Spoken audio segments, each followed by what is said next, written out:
stopped it. Don't worry, there's nothing to worry about. But I'm still very, very worried and upset. But anyway, that's how that went. And I'll play this. Let me see. I'll turn this to speaker for a minute. Okay. After the podcast, Sahar, if you need help walking you through that process to access your court records through the lower courts, I can help you with that. Oh, great. Thank you. Yes, I'll definitely follow up with you on that. Thank you. Okay, so I'm going to play this.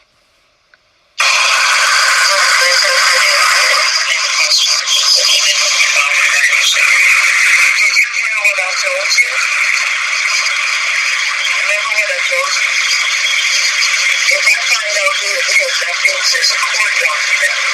Those court documents, I have to go through. And we can go through that, but that's a criminal fortune. That is a county. So you think there is something important? We don't think if we don't know what it is.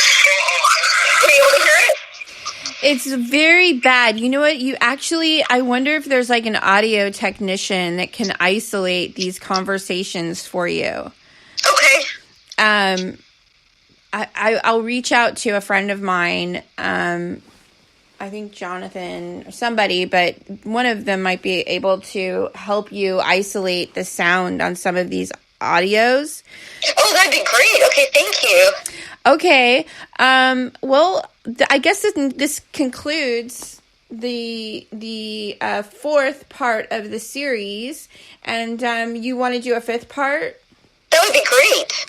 Okay, all right. So we'll stay in touch this week, and thank you so much for coming on live with me again.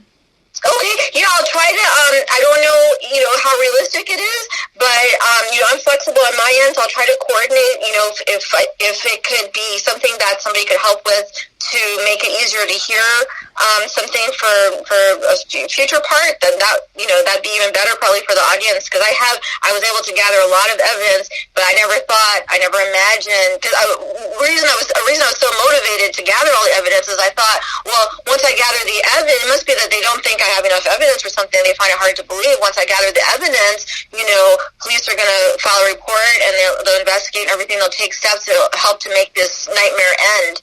But I found that that's not the case at all. They ask me things like, well, how did you, when they can hear it clearly because it's in person. It's not like I'm trying to guess where the microphone and everything is to play it for, over the phone, a flip phone.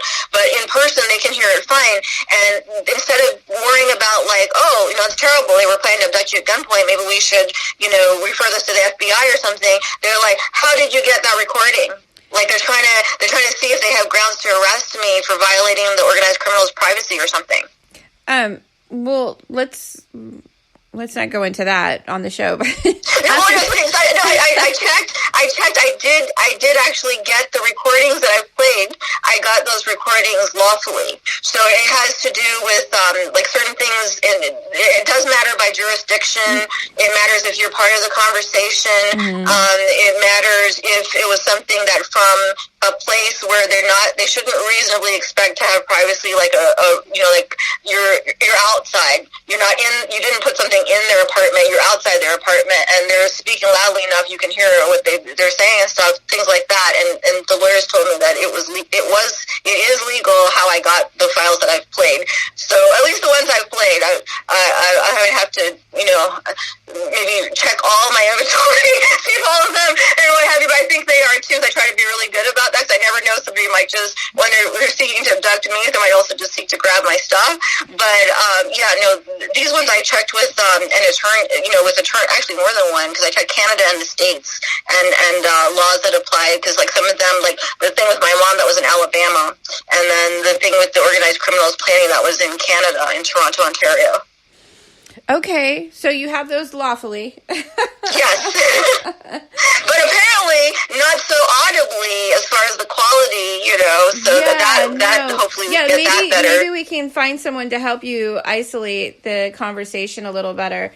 Okay, Sahar, well, thank you so much for joining me, and I'm going to go ahead and conclude this podcast today. Okay, thank you, Amelia. God bless you. Okay, God bless. Okay, everyone, thank you so much for tuning in to the podcast, and we'll be back next week with another episode of Part 5. This has been another episode of Porthole to Justice, the window to the truth. I'm on Spreaker, Patreon, Facebook, and Instagram.